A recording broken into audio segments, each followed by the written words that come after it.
First of all, it's an honor to meet you both because this is an incredible film. And we're going to talk about the whole story and what makes it fascinating.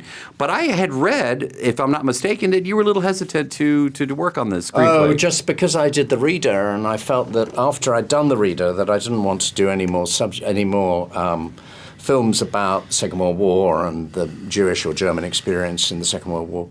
But as soon as I got into this, then I realized that actually that's not what this film is about, and that it wouldn't be necessary to recreate the Holocaust.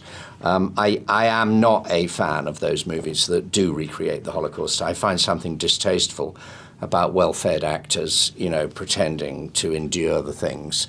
And I think what Mick does brilliantly in the film is imply what happened at Auschwitz. We don't need to be shown what happened at Auschwitz.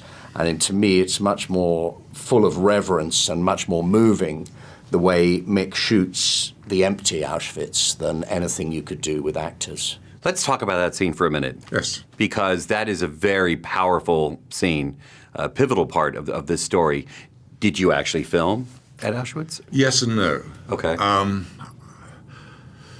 The first time I went to Auschwitz was back in the 70s, and they were much easier about allowing access to the site. Their attitude then was, here it is, look, this is what happened here, go see for yourself. Now the ruins of the gas chamber and so on are being held up, shored up underneath. And they're worried about people actually walking on them and destroying the site forever. So we couldn't go onto the roof of the gas chamber. So we recreated that outside London. And then by technical wizardry, digital stuff, we put the actors on that and that into the real Auschwitz. What do you think is the most intriguing part of this whole story? It's fascinating to begin with. I'd never heard of it before seeing this film.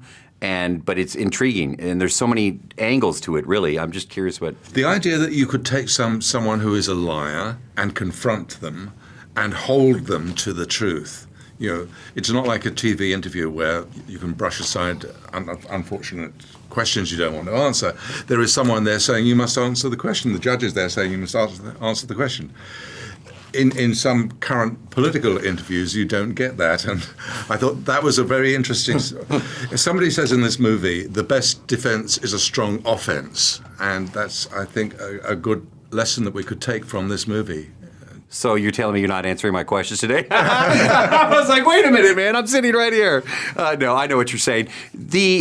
Going through the testimony, though, must have been a tedious feat. It was extremely tedious. Okay. And also, because there are 32 days and it takes you 6 hours to read each day. And I had a researcher, of course, who was directing me to interesting bits. I also had a producer who read the whole testimony twice. I read it once. And, that took a very long time. And, of course, you become fantastically frustrated because you think, why can't they talk more like characters in a David Hare script? But they don't. They talk like themselves, which means not pithily and not to the point. So if, as I was determined, the thing had to be verbatim, it required a huge amount of work on... and one of the things I'm proudest of is it's just a private thing, is that some of the most abstruse arguments within the trial we have managed to make clear to an audience, and the audience are interested in those arguments. And so the number of people who say to us, I thought the courtroom scenes would be boring, but actually I was really interested in the courtroom scenes, that's the best thing you can say to me, because boy, is there a lot of sweat in them. But I remembered seeing when I was young the Laurence Olivier version of Henry V that he shot during World War II. And he managed to, in the middle of that, make it also a documentary about how the Elizabethan theatre worked, with the backstage scenes and women played by boys and so on. And I thought this was an opportunity to get some sense of that documentary reality of what happens in an English court. In a crazy British legal system. With horsehair wigs and so on. Bonkers. We showed it to a test audience and they said, this is fascinating, this is amazing. I had no idea it worked like this. And out of this comes truth? And you say, yes, out of this comes truth.